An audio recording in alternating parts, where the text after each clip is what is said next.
You're listening to the Down the Pub podcast, Canada's premier football show. Head to downthepub.ca to subscribe so you never miss an episode.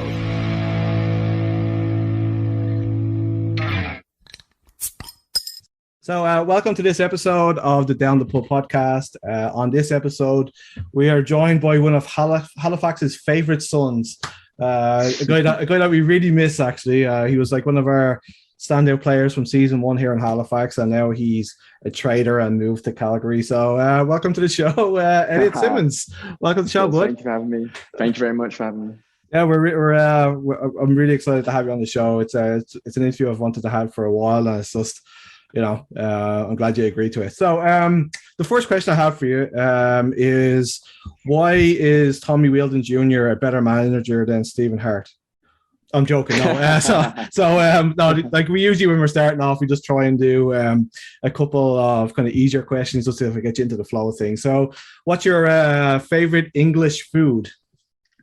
Ooh, favorite English food? I'd probably have to go with the basic fish and chips. I definitely love that, man. It's basic, but do you get anything decent in Calgary that way?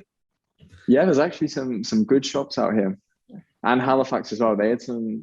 I mean, probably the freshest fish and chips you could possibly get. Right out the ocean. Yeah, it's pretty nice here too. Yeah, you're right. So what team did you support as a kid? And you probably still do. Yeah, still an Arsenal fan. So it's been a rough start to the season. Every year you just got to stick with them, even though times get tough. But I think this year maybe a rough start, but I think we can eventually start playing good football and picking up results. Well, the fact that you bought like Aaron Ramsdale, who's been relegated with every club he's played for, isn't boding well.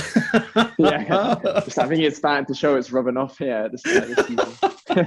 But I'm a Tottenham supporter, so it's like I've said this like so many times in this bloody show. It's like the amount of Arsenal. Like I didn't think there was that many Arsenal fans around, and every time I ask a player, and I feel like half of them probably don't even support Arsenal. They're just doing it to fucking wind me up. So,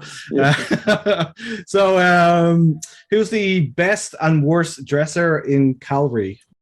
That's a tough one, I think there's a lot of different styles, and it's been quite tough as well because living in the bubble, it was only like seeing everyone in tracksuits. So I think still yet to have sort of a team sort of outgoing and get to see everyone's true colors. But it's a tough one. I'd probably say Anthony Novak. Yeah, I like his fashion. He's very out there, puts whatever he feels like, which I really like. He's good dress. Nice. So, and who's the worst? You have to say who's the worst now too. Yeah, worst. Probably best not to say Tommy, man. He'll probably you'll be dropped for the rest of the season. Worst. I think I need a few more weeks. Yeah. Okay. For worst. Yeah. I'll follow up with you and I'll post it on there. Who you think, and then you can actually send me a picture of them, like in whatever. Yeah, I'll send you a picture. Potato sack they're wearing. So you had a last game out. Like we were talking this beforehand. You're on a bit of a break, well-deserved break. You had a big win against Pacific away from home. So what do you think was the key to the victory there? Because obviously they'd beaten you previously 2-0 at their place. So what did you just change? I think a big one as well was just taking our chances sort of, nice and early. I think we have a very big sort of togetherness ethos. Like, I don't think even since I've been here last year, every time we've gone, 1-0, 2-0 up, we've never sort of, blown a league or ended up tying the game. But I think then probably at the end of it just comes to being a bit more clinical as well and killing games off. If we put 3 and 4 past them, probably takes a lot of pressure off our shoulders. Especially in the second half, it was almost like a game of 2 halves. But I think, just as a team, we're really finding our rhythm now, and it's starting to show in our results. Nice. I guess like the addition of like Joe Mason has probably helped too. Like I had him on the show here, and I talked to Tommy about him too. But it's great that people are actually getting to see the quality he has now because he's able to settle in. Like those 2 goals were like his awareness to like find the space where the ball was going to go ahead of the defender. So what's it like for you as a midfielder sitting back behind someone like that? Like how does it make your job easier having somebody? Yeah, definitely makes it a lot easier. I think for the two goals were a great example of like his movement off the ball, where how he sort of started off and drifted in front of the defenders. And yeah, you can tell like obviously from the pedigree he has, it's he's bringing a lot of stuff like the movement, passes. He's just such an intelligent player. So yeah, definitely learning a lot, and makes my job a lot easier to find him with passes. So is he like when you get somebody like that, like with that much experience and the career he's had so far, there's usually two ways that people are like that. They're either like they're on the training pitch trying to drive you and tell you where they want the ball and stuff like that, and then there's the guys who just do it and you just learn from osmosis of being around them. What type of player is Joe like in training? Yeah, I mean he's a good leader, but he does his talking on the pitch. He's such a a great addition to the team this year, and it's shown in our games, like the half chances. He's burying them, and he's such a great person as well. Someone you can easily mix with and learn a lot from day to day. So like you guys both have a MK Dons connection. So did you just get to have a chat about the club? Yeah. It's obviously it's probably changed quite a fair bit from when I was there as coming through the youth. But yeah, we still have a few like I guess mutual friends. It's a small circle in Milton Keynes, and I think we both agreed on it's maybe not the best area to live. I know the Rugby World Cup was in England a few years ago, and a friend of mine went to I think Canada were actually playing in Milton Keynes, and he went to the stadium. He said the stadium is phenomenal, but then you walk outside and it's like, what the hell? It's just like if you compare it to Calgary, where you have mountains, and you can go golfing in the mountains, going canoeing, and like the city life as well. It's almost like a big city, but you have everything else with it. Compared to maybe back in England and Milton Keynes, it's a big contrast. Oh God! So like you've as you alluded there, like obviously you're in Calgary, and this is your second season, but you didn't really have a chance. You didn't have a chance to play in front of the crowd there like last year. So what was that first game like for you back, being able to get out there and play for the crowd there? Yeah, it was probably long overdue with the year of COVID, but no, it was fantastic. The atmosphere was fantastic.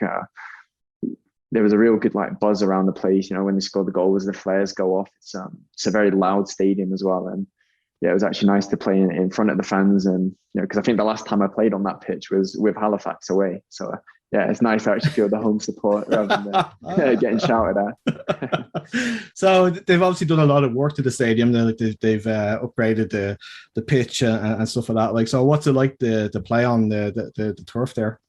Oh yeah, massive improvement now. Like with the floodlights, but the pitch is such a game changer for the the philosophy and the style we want to play. The balls move so smoothly. It's very slick surface, and I think teams will find it difficult now coming to Calgary. From gone playing on like a bobbly turf to a quick pitch where the ball moves so differently. And I think you can kind of see it in the games we've played. Maybe a lot of sort of teams are making mistakes around the back, and maybe their touch is a bit off. So it's it's been fantastic having the new pitch here, and it definitely sort of brings a new sort of side to our performance. So I mean, like you've as we mentioned, you've got 9 days off, but you played like a hell of a lot of games very close together between the bubble and when you left and stuff like that. Like, so like with the travel now included on top of that, like, so how's your body adjusting to all that, and like what sort of exercises can you guys do? Because to make sure that like when you come off a plane and you're going straight to a game, like that you're not picking up those kind of muscle injuries that's easy to pick up from that kind of travel.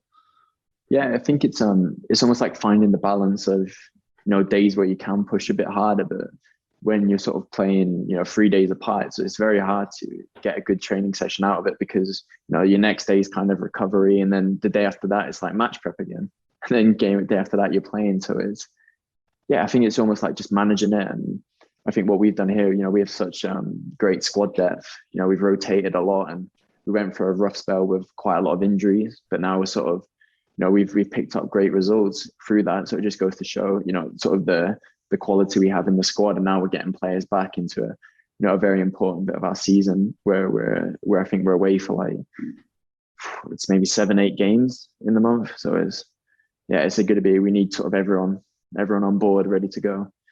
It must be like a shock to your system though when you go from an off season that was like what 10 months, 10 months to like suddenly then like just being tossed into like a lot of games like that and like ridiculously hot temperatures. Like so, like I don't even know how I'd be able to cope with that. Like how did you cope with it yourself? Like just obviously you're not going to play the 90 minutes for every game, but I mean it's mentally tough too, right? So how do you cope with that kind of side of the game? Yeah, I think it's just being when you are around football, when it is the time and the right time to be, you have to be sort of very focused and switched on. But I think sort of a big part of it as well is when you do get maybe the day off, just to take your mind away from it mentally, just because it is so like compact and dense the season, where maybe just the extra day of refreshing yourself, pressing the reset button, because we are humans at the end of the day. So it's almost like just get yourself back to the start and then you go again, because otherwise, especially if you get negative results, it's very easy to get sort of wound up over them and get very stressed out. And I think it shows in a lot of performances. So like you're playing a lot of the same teams a lot too. I mean, like all the West teams are playing each other. I mean, you've got another El Clasico on Sunday. So like, how are you making sure that you don't get complacent? Like, how's Tommy like making sure you guys are like focused for each game individually rather than just like, oh, we've beaten Edmonton twice now. Like this should be an easy game. Like, how's he making sure that that's not the complacency isn't setting in? I think with the type of manager, even coming here first year, it's a very sort of clear identity of who we are. Everything. You're going in with a winning mentality. Even in training, every exercise, every drill we do, it's who's going to be the winner of this one. So I don't think we have that complacency where we think these are the stats against Edmonton. We just go into it as we see it as an opportunity to take 3 points and go top of the table, and try and secure our place early as we can in that top 4, and then prepare onwards. So who do you think is going to be like your like the team to beat this year? Like obviously Pacific are right up there with you guys. Like Forge seem to be struggling in front of goal. Like they're picking up results when they need to, but they're kind of still struggling in front of goal. So do you think Pacific are going to be the team that's going to be the one to beat? I think it's quite tough to say. We actually had this chat with just the boys around training the other day, that we feel like it's a league where if you are complacent, on any day, I think the results show it. Anyone can beat anyone. You can go from winning, 5-6 games like Valor did to then, I think, going on like a 4-game losing streaks. And then, they bounce back and maybe they go on a good run again. So I think it's almost very like, as much as everyone looks at other teams, I think the big one is just to keep focusing on your games and, don't change your sort of tactics and the way we play, because if it's getting success, you have to almost just keep going and picking up points. So, like, just to kind of take it back a little bit, obviously you're playing in Europe and there's a lot of players in Canada that want to play in Europe. So you've kind of gone the opposite way. What was it about the Canadian Premier League and what was about that made you like kind of do the switch back over here? It probably started, I've always, even when I was back in England and sort of in Europe, I was always keeping an eye on sort of what was going on in Canada, because I think, for anyone who comes here, they always say it's such a fantastic place to live, and you get a very different experience where, everyone speaks English as the main language. So for me, that was a big one, having spent, my time in Sweden and as well at the time, not to speak too much in depth with it, but like my team was going through a lot of sort of problems off the pitch financially and kind of like with the ownership group. So for me, it just made a lot of sense just to get out before, things kind of hit the fan there. So to be honest, it was a real mess. But no, for me, it was like a perfect opportunity to come to Halifax with just everything sort of, the 4-hour time difference. I really liked the grass pitch, speaking with the coach, and it seemed at the time it was the perfect fit, and it was exciting. Yeah. Oh, I can imagine. Like, I mean, like it's not often you get to start a new league and stuff like that. But like, what was it about? Like did you have other offers in the CPL, or was it always a Halifax? And what did they kind of say to you to get you to make the jump? There was a few other teams at the beginning to sort of decide between, but a lot of it was I think was it 3 grass pitches first year? York, Halifax, Calvary. Yeah. Did York have a grass pitch at the first season? I thought probably the Halifax, the city itself, realizing that there wasn't much competition in the sense of like professional teams. You didn't have like a baseball team, a hockey team. So you're like, I remember seeing videos on YouTube of where they played the exhibition match, and I mean, the turnout for the fans was fantastic. So I think for that one in the first year, that was the big sort of maybe point that kind of made me lean more towards Halifax as well. Yeah, I mean, like I was there for that first game. It was against Fortuna Dusseldorf, and even I was surprised that the turnout and like it's just a kind of a random team to play, really. But it was a lot of. I think they hooked people because it was a lot of fun, and it was like they already had chants worked out and all that kind of stuff. So I hate like comparing fan bases because it's like a shitty thing to do. But you like, but you know what I mean, like. A lot of people talk about the fan base here in Halifax and stuff like that, but like you're eventually probably going to have to come back here and play against that fan base. So how do you think that's going to happen? Do you think you're going to get a good, because Chris got a good reception when he was here like last time. So how do you think you're going to make out when you get back here?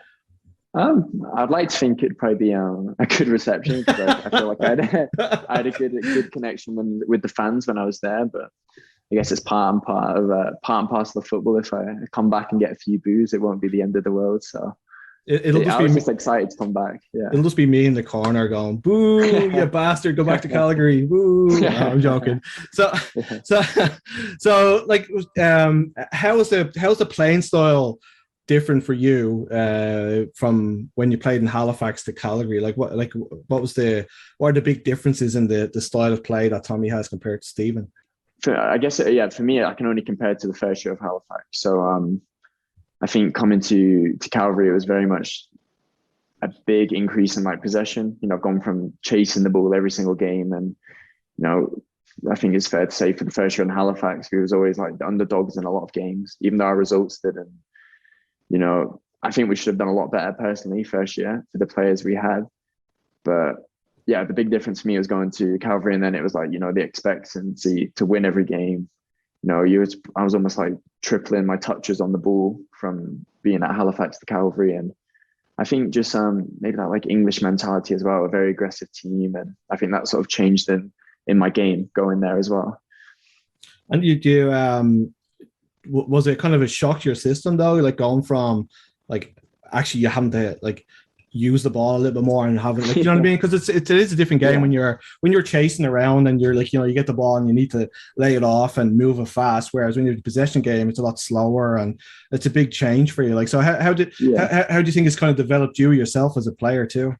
I think it's definitely helped, but like my sort of previous clubs and even like youth at MK Dons, I've always been in a team where, you know, I've had probably the lion's share of possession in every game. So I think, coming to Halifax and maybe getting bypassed a lot and, you know, balls are going over the head. It was probably a different shot. And maybe it's fair to say I didn't fit in that philosophy, sort of my play style. So I think, coming to the Cavs, I felt like I fit straight in, and, you know, I can add a bit to the team and sort of learn a bit as well. Oh yeah, you can totally see like that you're comfortable in possession and you're able to like move the ball around. It's not like it's like you're a terrible player and you stick out like a sore thumb. It's like you can tell that you belong in that kind of system. But it's just like when you're playing against Halifax now, like do you think they still play that kind of? Is that Stephen's style? Do you think, like, just the kind of chase, like hit teams on the break? Do you think that's the way that Stephen likes the game played? To be fair, I think watching them this year, I thought they play much better football than what we did in the first year. So I think maybe it was just like the players we had at the time, maybe the results. I think there's a lot of sort of factors that, you know, you have to take into account. You know, we weren't picking up results, so you know, we can't really play, you know, the pretty football to the eye. It was almost like, you know, we just have to go and pick up points because it was, you know, we're rock bottom at one point, and it was almost getting like embarrassing. I think we lost like 6 games in a row, then 6 draws. So it was, you know, especially for the fans who, you know, pay money to come and watch, it was almost like, you know, you got to pull a result out, and it doesn't matter how you do it. At the end of the season, and I think this is a side again that like people probably don't really hear too much of, because like players just move on kind of thing. But like when you were told that obviously you weren't part of the plans for the next year, like did you already have an idea like of what you were going to do? Like was Calvary always something that was in the back of your mind, or did that like suddenly like you're let go, and then that's when the wheels start turning. Like what way does it work for a player when you're kind of released? When I found that out, I was in my home in England. So but towards the end, last few weeks of the season, I kind of had a good idea where I stood. But my original plan, I was kind of looking to go back to Europe, sort of back to Sweden, around that area, because I had a lot of success sort of like through my youth, and then I was, I guess, signed my first professional contract out there. So I had a few sort of like connections out there where I was looking to go back to, but sort of deep down, I always had that feeling of still got a point to prove in Halifax, not in Halifax, but in the league, because maybe I don't think it was like a fair reflection, maybe how things were dealt at the end of the season. So I still feel like I had deep down, to come back, and be nice, obviously, to go to Halifax, pick up a few results there. So deep down, and then you're not allowed to come back to Halifax and score a screamer into the top corner. Just gonna tell you that. So this season, going back to this season, you've obviously lost Dominic Sator and Jay Wheeldon, and I kind of talked to Tommy a little bit about it, how you brought in Dan Klump and stuff like that. But obviously, it's different for you because you were used to playing in front of the other two, right? Because you were the guy who sits in front of them. So how has that been different for you, playing in front of a new centre back pairing? Yeah, to be fair, I think they've come in, and I think their quality from their performances already sort of speak volumes for the players they are. And they're great sort of people off the pitch as well, which makes it a lot easier. We all kind of live around the same area, so we have a great bond. And I think after a few games, it was very sort of clear to understand on how they like to play, where I need to be. So I think the transition was very smooth, and I think it's shown in sort of their performances as well. Yeah, I mean, like Dan is probably like one of the finds of the season. He was picked from like obscurity pretty much. Like, I mean, he just seemed like his career, like he even said himself that he thought that his career was just about to like be over, and then Tommy kind of rescued him a little bit. But how's he fit into the group, and how do you find him as a player yourself? Yeah, he's fit straight in. I think from his background playing in Holland, and obviously the appearance he's made in Holland, there's a massive quality difference coming from that league down to our league. So I think he's fitted straight in, and it's clear to show when he brings the ball out, he's very sort of clear on his decision making and always makes the right decision. So for me, it makes it a lot easier to receive. I always know where to be. So you've got this Sunday, I think it is, you're playing another El Clasico, as you mentioned. So what was it like playing? Because obviously Halifax doesn't they've tried to make this rivalry between us and Pacific, the coast to coast thing. And it's it kind of feels manufactured. It's a bit far. Yeah, it's kind of manufactured. Whereas I think that obviously you two guys are there's a hockey rivalry. There's the same provinces of that. So what was your first game like there playing for Calvary at Clark Field? Yeah, I think it was kind of bizarre because I think we almost had more fans, I would say, in the stadium. So we really had a lot of traveling fans. So it was really, really cool to see. For me, obviously, that was my first even game where we've bussed down to the game instead of flying. So it was great to see the turnout. We had loads of fans that come down, and it's greatly appreciated by sort of us as a team. And it was a really good atmosphere. I think you see online the banter they have on social media between them. So I think it's good for what sort of the league needs to build up those rivalries. So it's good to see. Yeah, I'm really hoping that we get a team in Moncton or something like that, because I think it's very difficult to obviously the Ontario teams have the same kind of thing. Pacific isn't too far from you guys, but for us it's I just feel like a lot of it's just kind of just made up just to try and get something going. But so I mean you're playing them again on Sunday. So obviously they've changed manager, and they've kind of changed the way they play. So compared to last year, how has Edmonton kind of changed their game when you're playing against them? I feel like definitely this year they seem a lot more structured. They can be a hard team to break down at times where they get nice and compact, and as well they have quite a lot of dangerous pieces. That I think have shown.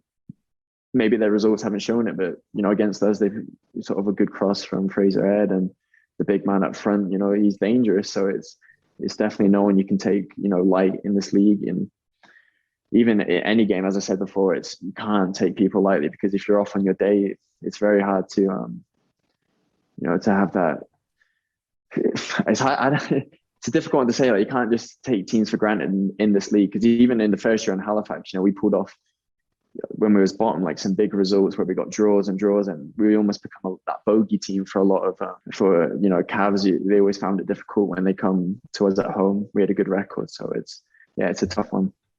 Yeah, it's the same with Forge. It's like I don't think Forge have beaten Halifax. It's just one of those things that happens. It's just whenever, I guess Stephen just has whatever way he sets the team up against Bobby just kind of works. Yeah.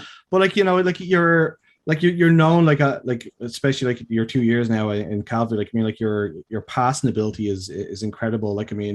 Long passes, short passing. So for young kids, what do you do to try and keep sharp and keep on top of that? Because it's one thing just keeping yourself fit, but you also need to make sure you're keeping that side of your game sharp too. So what sort of drills do you do to kind of keep on top of your skills? I think a lot of it, I would say, is probably instilled in me probably when I was under 12 onwards. Back in sort of England, a lot of sort of quick one-touch passing drills. Probably being able to play off 1-2 touch, I would say, is the big one, because it's almost getting that mind fork sort of quickness where you have that picture in your head when the ball comes in, you almost know where you're going to play next. So I think just any kind of drills where you're receiving, getting very comfortable receiving on sort of the half turn and looking to play forward, that's probably, I would say, like a big one for I guess youth players growing up, is just mastering the sort of the ball receiving and checking your shoulders and being able to play off 1-2 touch. And you can see in the league itself is developing. In the 3 years, you've been one of the players looking up to, I guess, to be there since day one. Are you seeing the players get more difficult that you're coming up against, and is it pushing you forward too? I think from probably the opening day to now, the quality has definitely improved.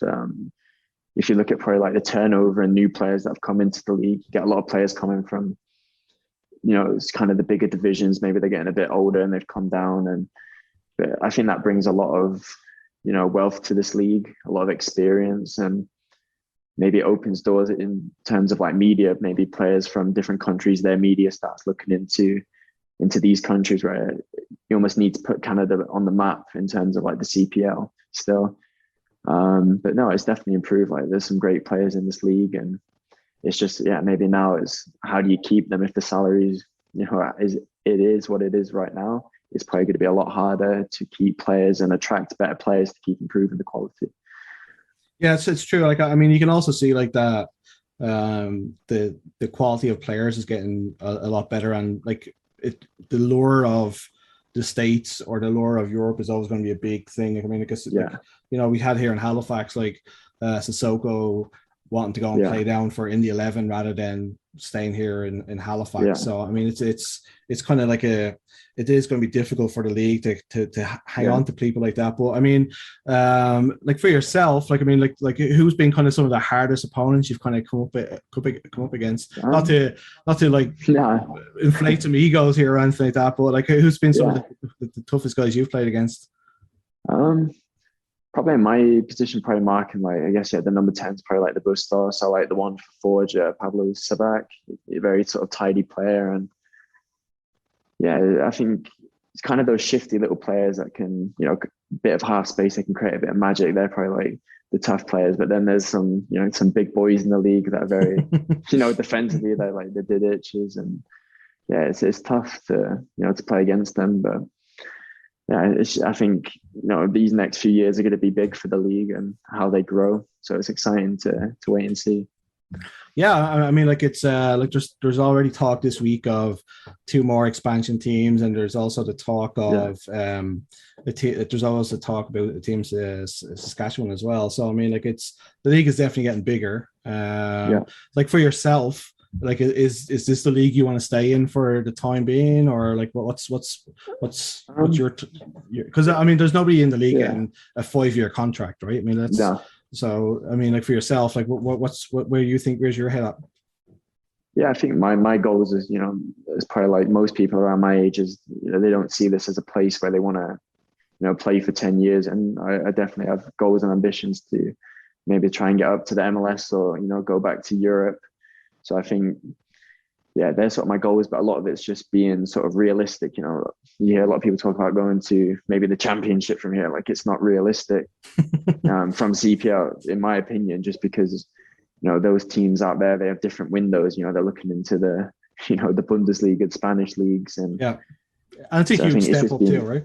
Yeah, it's a massive step, and it's just being, yeah, realistic for me. It's like, yeah, I would like to, you know, get up to MLS level, or, you know, go back to Europe at a good level as well. But it's just doing it when the time's right, as well as, you know, not going there and sort of just becoming a number and sort of drifting away and then ending back in this league, like a few of them have done when they've gone away. So yeah, that's what I mean. Like, I mean, you look at like Borges and the other kid Estevez from York. It's kind of been a difficult transition, because I mean, like year one, like the league was still finding its feet, and I don't know if it was professional. I mean, you've been around professional clubs like all your life pretty much, so I mean, like it's a different beast, like playing for a club in Europe than what it is for what you're playing in Canada. But like, I mean, so for yourself, like, for you to reach that next level, where do you think you need to improve your own little game, to get to that? I think probably, being more like influential in games, like adding assists, adding goals to my games, something that's, I think any player in the world, if you add goals and assists, it becomes a very attractive, factor for other clubs looking in, because you can be a different maker. And I think that's, for me, is just being more influential, sort of getting on the scoreboard, assists, making those, killer passes, and probably just adding a bit more value to my game. I definitely think you have it in your locker. I mean, you've got the passing ability. It's just, I guess it's just experience of like, that all that kind of stuff will come. But are you one of those players that takes extra time after training or whatever to practice your shooting and stuff like that? Definitely do like other stuff, but I think it's almost very hard in the schedule, to stay out afterwards, just because it's, if you stay out, do a bit of shooting, maybe your legs come in a bit sore the next day. I think it's just finding, like, for example, this week now we've had a few days you can stay out and work on things, but it's almost having to be a bit like firm on yourself and tell yourself like you can't do any more extra, because you're traveling the next day. So it's very hard to do, but I think just deep down, I know I can do it. It's just probably just being a bit more assertive in games, and I have the conversations with my dad after games, so definitely have like a plan to move forward. So is your dad in Canada, or is he back home in England? Funny enough, they're actually moving here in a week's time out to Calgary. That's amazing. So I think we've almost done like full circle from emigrating out to Ottawa, living there, to back to England, now back to Canada. So very exciting times for them. Yeah, that's really cool. So your dad can be there with a notepad, like taking notes and just But I mean, like, it's great to see you like so happy out there. You can see, like, I mean, you can see you're kind of buzzing, like, that you're playing games and you're part of a great team and stuff like that. So I did notice that the last game against Edmonton, I think the Steph LeBay was there, I think, with and you guys gave her a jersey, and I think her fiance, her partner, was there too, and stuff like that. So did you get to actually see the gold medal? From a distance, it didn't look very cool. I've seen it from. It looked really Olympic gold. It's such a great achievement, and I guess it's something that no one can ever say that, or very little people can say they've done it, and no one can take it away from you. So it's. Well, if you're wearing it to a football game, there's a chance somebody will try and take it away from you. If it was in England, I'd be very worried. You can just imagine somebody on the terrace in Millwall with a gold medal around. It's not going to last very long.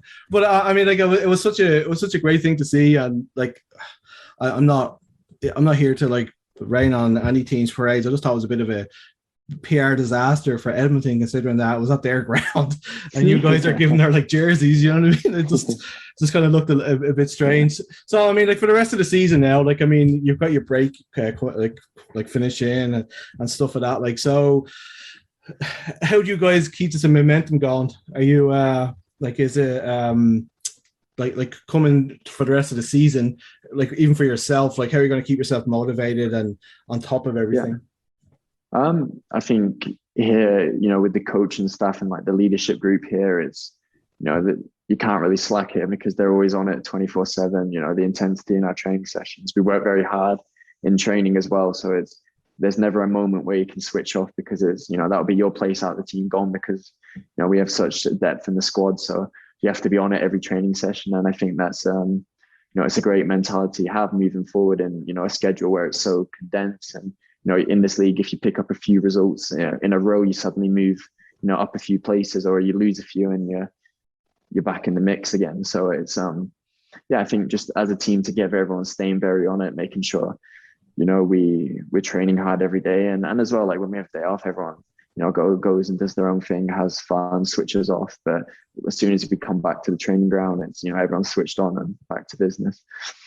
So like, I've noticed that you've been doing a lot of cool stuff there in Calgary, like you're right by the mountains and all that kind of stuff. So like how incredible is the life in Calgary? Like, I mean, I sit here, like Halifax is beautiful too, but it's a kind of a different kind of beautiful. It's different when you see like the Rockies and all that kind of stuff. Like, so like how much are you enjoying like life out there? Do you think that it'd be somewhere that you'd want to live like once you give up the game and like live out there for good? Yeah, I think, for me, I've been very fortunate to live like in Halifax as well. Fantastic place with like the beaches and sort of the ocean experience on that side. But then coming to Calgary, I've never seen mountains like this before. And, you have the Banffs and, all the different lake moraines. So I've definitely sort of made the most of it going out when I can to visit it. And yeah, for me, I'm very excited. Now my parents are moving here. So I guess, Calgary's going to be my base now. So yeah, I'm very sort of excited to be able to call this like my home, I guess now. And yeah, I'm sure there's a lot of things I haven't seen yet. So sure, when they're here, we'll go exploring and have a good look around and see some other bits. Nice. And how's the fans kind of taken to you? Like, have you did you, like, obviously as I said, you were kind of a fan favorite here in Halifax. So how's the fans in Calgary treating you? They're great as well. Keeping me feeling very welcome, and to actually now being able to play in front of them, sort of have that closer relationship. And I love it. Playing at ATCO it's a great buzz around the stadium, and even traveling up to Edmonton, it shows you, sort of the great fan base we have here, because it's not just an hour down the road. It's a good drive as well, especially on like days where people have work to get back to. So it's greatly appreciated, and can't wait to make some memories hopefully at the end of this season. Yeah, it's be kind of nice for you to win a trophy, but a runners-up medal, obviously, to Halifax. Yeah.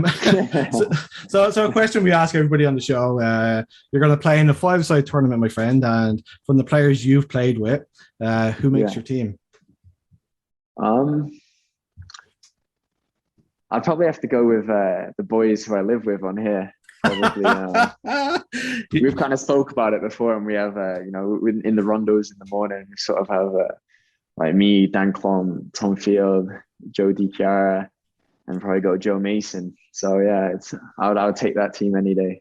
Oh, that's amazing. That's a pretty solid team, in fairness with you, man. Jesus. Yeah. So man, it's been like a lot of fun to hang out and catch up and see how life is going for you out in Calgary. I kind of know that a lot of people were disappointed that you left Halifax. I think that I definitely felt you had like more to give us, and I think that that season, if we had kept you for a second season, we might have seen a little bit more. But I'm really happy you kept in the league, and you've shown exactly what it is you can do, man. And as I said, there's a lot of people here in Halifax that will always wish you the best. So thanks for hanging out, man. It's been a blast. I hope you enjoyed it.